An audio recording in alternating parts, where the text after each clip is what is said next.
आप अपने बारे में कभी भी मत भूलिए कि अल्लाह तबारक व तआला ने आपको एक ईमान वाला बनाया है। बड़ी आसानी के साथ अपने ईमान को बेच डालते हैं हम लोग। नहीं मुसलमानों, अल्लाह से पूछ करके देखो कि अल्लाह आपके ख़जाने में सबसे बड़ी कीमती दौलत कौन सी है, तो अल्लाह तबारक व तआला कहेगा कि हमारे ख़जाने के अंदर सबसे कीमती दौलत ईमान, और मैं ईमान से तुम्हें नमाज चुकाऊँ। आज ये लोग जितने भी इल्ज़ामात लगाते हैं हमारे ऊपर, ये हमारे अपने ईमान की कमी की वजह से है। वरना खुदा की कसम, जो कुरान से, जो शरीयत से अगर टकरा रहा है, वह कुरान से, शरीयत से, उलमा से नहीं टकरा रहा, वह गोया अल्लाह से टकरा रहा। और जो अल्लाह से टकराएगा, जो अल्लाह से मुकाबला करेगा, उसका अंजाम क्या हो सकता है हम और आप तसव्वुर नहीं कर सकते। इसीलिए अल्लाह के नबी अलैहिस्सलातु वस्सलाम ने साफ और वाज़ेह लफ्ज़ों में कहा, हालात कैसे भी हों, अल्लाह की ज़ात पर भरोसा करके जो जो तुम पर जिम्मेदारी आयत होती है उनको मुकम्मल करो। आज मुसलमान नमाज नहीं पढ़ता, आज मुसलमान सूद खाता, आज मुसलमान ज़कात नहीं देता, आज मुसलमान शादी ब्याह में जहेज लेता, आज मुसलमान नौजवान धड़ल्ले से नमाज छोड़ देता। क्या नमाज छोड़ने के लिए बीजेपी ने कहा? क्या नमाज छोड़ने के लिए हमारे आसाम के चीफ मिनिस्टर ने कहा कि सूद खाओ मुसलमानों, नहीं तो तुमको जेल में डाल देंगे?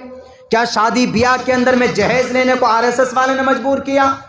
या कांग्रेस पार्टी ने कहा कि जवानों तुम जब तक बूढ़े नहीं हो जाओगे तब तक तुम नमाज मत पढ़ना? किसने कहा? किसी ने रोका?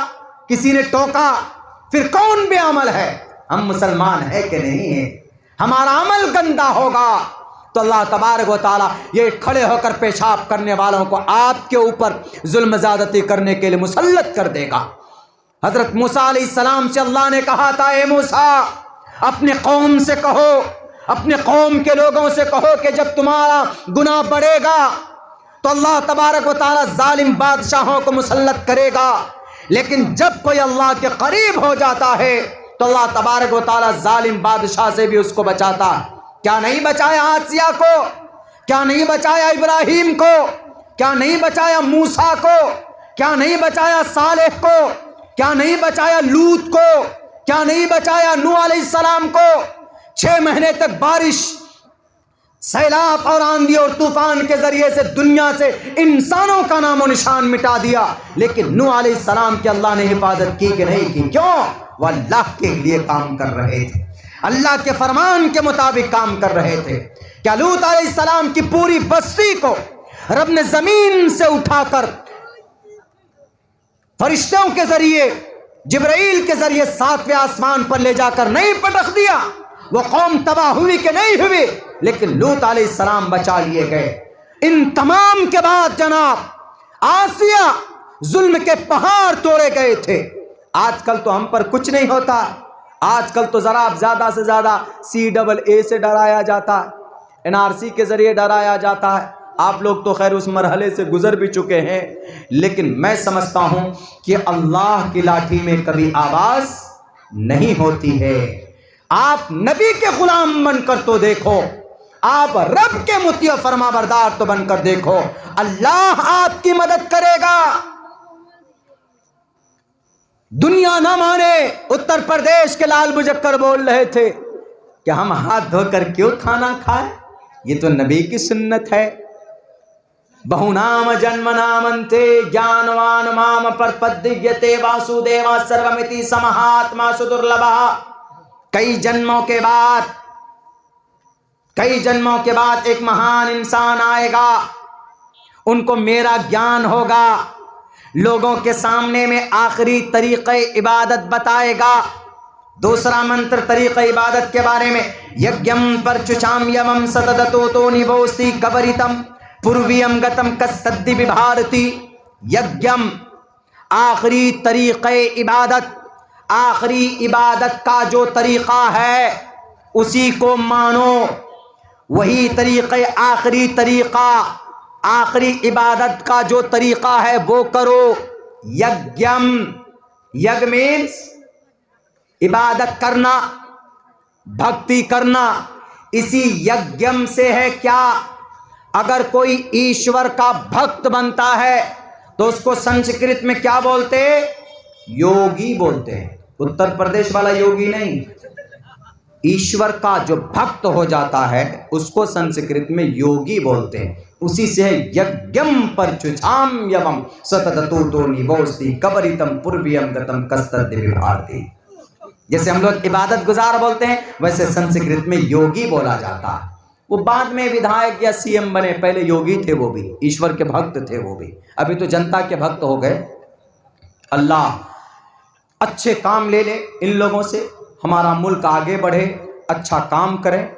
हम तो उनके लिए दुआ करते हैं, बल्कि आखिरी दुआ तो ये भी करते हैं कि अल्लाह हिदायत जैसे अजीम नेमत से भी माला माल फरमाए। हम तो सबके लिए दुआ करते हैं कि जो लोग बेराह रो हो गए हैं, एक ईश्वर को जो नहीं मानते हैं वो एक ईश्वर के मानने वाले बन जाएं। हम सबके लिए खैर वही दुआ करते हैं। तो बैरकैफ उन्होंने क्या कहा? हम नहीं हाथ धोएंगे खाने से पहले। क्यों? This is method of the last profit. ये मुसलमानों का तरीक़ा है, क्योंकि उनके नबी खाने से पहले हाथ धोते थे। तो अल्लाह को ये बात लग गई। देखिए, जब अल्लाह को कोई बात लग जाती है ना, तो अल्लाह तबारक व ताला फिर पता है कैसे उसको करता है। एक मरतबा हज़रत मूसा अलैहिस्सलाम ने कहा था कि मुझसे बड़ा कोई जानकार नहीं। अल्लाह को ये बात बुरी लग गई। अल्लाह को ये बात बुरी क्या पकड़ कर ली अल्लाह तबारक व ताला ने। फ़ौरन कहा कि हे मूसा, जाओ बाहर मछली लेकर के, वो देखो वहाँ नहर के किनारे एक साहिब बैठे हैं, जाओ उनसे तुम इल्म सीख कर के आओ, उनसे जानकारी लेकर के आओ। इसीलिए किसी को अपने आप में यूँ नहीं कहना चाहिए I am a king of the world, ये नहीं। ये सिफत सिर्फ अल्लाह की है, किसी इंसान की नहीं। उन्होंने कहा कि हम हाथ कैसे धो सकते हैं? This is a method of the last profit. ये सुन्नत रसूल है, हम नहीं मान सकते नबी और रसूल को। लेकिन अल्लाह ने कहा नहीं मानोगे, कोई बात नहीं। कोरोना का कहा, एक कोरोना जाओ, भारत तुम घुसो। जनाब 24 मार्च सन 2020 को कोरोना भारत में आता। उसके बाद तो फिर लोग ऐसे हाथ धोने लगते हैं, 1 घंटे में 6-6 मरतबा हाथ धोते हैं। धोते हैं कि नहीं धोते बताइए? अल्लाह की लाठी में कभी आवाज़ नहीं होती। अब बड़े चीख रहे थे, चिल्ला रहे थे, अलग हो जाओ, मुस्लिम अलग।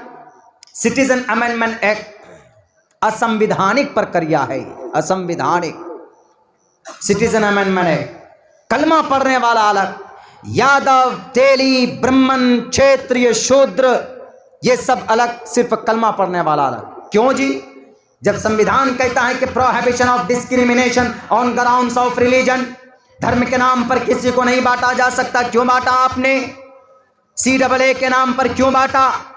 तो अल्लाह ने भी वही कोरोना के जरिए 2 बीमारी का इलाज कर दिया। एक तो सुन्नत रसूल समझा दिया।